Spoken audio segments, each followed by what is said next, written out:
لقد كان لكم في رسول الله أسوة حسنة اعوذ باللہ السمیع العلیم من الشیطان اللعین الرجیم بسم اللہ الرحمن الرحیم الحمد للہ رب العالمین والصلاة والسلام علی خاتم النبیین وعلی آلہ الطاہرین۔ حضرات، روز ولادت سرکار امام حسن مجتبیٰ علیہ السلام پوری دنیا کو مبارک ہو۔ اس بابرکت موقع پر آپ کی شخصیت اور آپ کی زندگی سے متعلق چند باتیں گزارش کرنا تھی۔ اس سلسلے میں آپ کی حیات بابرکت سے متعلق ایک اہم ترین موضوع آپ کی صلح ہے، لیکن صلح کو سمجھنے کے لیے آپ کی شخصیت اور آپ کی عظمت کردار کا سمجھنا ضروری ہے۔ آپ سیرت و کردار کے اعتبار سے بالکل اپنے ابو جد کی سیرت کا نمونہ ہیں۔ امام معصوم ہیں، لہذا تمام صفات و کمالات میں اپنے زمانے کے تمام افراد سے برتر ہیں۔ علم، عبادت، سخاوت، شجاعت میں گویا یکتائے روزگار، لہذا آپ کی صلح کسی بھی اعتبار سے اس کی وجہ یہ نہیں ہو سکتی کہ معاذ اللہ کسی بھی خوف و ہراس کی بنیاد پر آپ نے یہ صلح کی۔ آپ انتہائی شجاع اور بہادر جنگ جمل اور جنگ صفین کے موقع پر انتہائی اہم خدمات انجام دے چکے ہیں۔ جنگ جمل میں برستے ہوئے تیروں میں دشمن کا مقابلہ کرتے ہوئے دشمن کو پسپا کر کے اس ناقے کے پیروں کو کاٹنا آپ کا اہم ترین کارنامہ ہے، جس پر فتنہ و فساد کی ماں سوار ہو کر جنگ جمل میں مولا کائنات سے لڑنے کے لیے آئی تھی۔ مولا کائنات کی ہمراہی میں ہمیشہ ہر میدان کارزار میں پیش رہے۔ مولا کائنات کے بعد جب امت اسلامی نے آپ کی بیعت کی اور آپ کے سامنے حاکم شام سے مقابلہ کرنے کی کیفیت تھی، اس وقت آپ نے حالات کا جائزہ لیا اور امت اسلامی کی برتری کے لیے، امت اسلامی کی بہتری کے لیے، دین اسلام کی بقا کے لیے جو سب سے بہترین راستہ تھا اس راستے کا انتخاب کیا۔ دین اسلام میں صلح یا جنگ اہم نہیں ہے، بلکہ اصل نظر مقصد پر ہوتی ہے۔ اگر مقصد جنگ سے حاصل ہوتا ہے تو جنگ کی جاتی ہے، اور اگر مقصد صلح سے حاصل ہوتا ہے تو صلح کا راستہ اختیار کیا جاتا ہے۔ تاریخ شاہد ہے، جس پیغمبر نے اپنی زندگی میں کم سے کم 80 لڑائیاں لڑی تھیں، اس نے صلح حدیبیہ کے موقع پر صلح کی پیشکش کو قبول کر کے نصرت اسلام اور اسلام کی بالادستی کے لیے جو اہم کارنامہ انجام دیا ہے، اس پر قرآن مجید کی آیہ کریمہ آج تک شاہد ہے، انا فتحنا لک فتحا مبینا۔ سرکار امام حسن مجتبیٰ علیہ السلام نے بھی اپنے دور میں اپنے جد کی اسی سیرت پر عمل کرتے ہوئے صلح کے ذریعے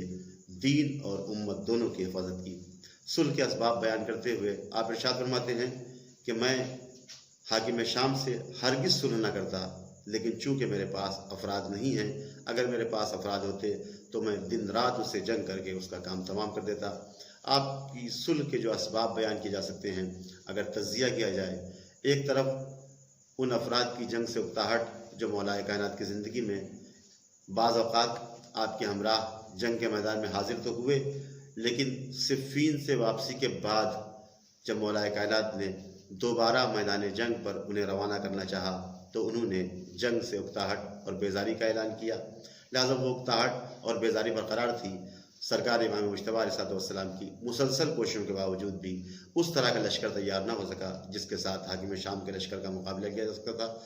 آپ کے لشکر کی جو خصوصیات تھیں ان میں مختلف مزاج اور مختلف طبیعتوں کے افراد تھے،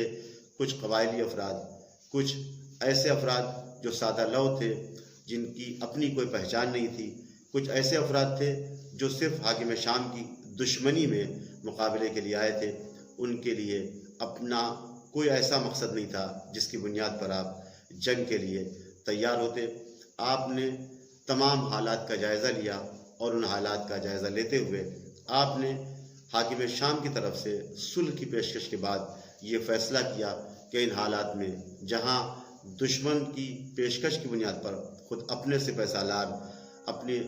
فوج کے سپہ سالار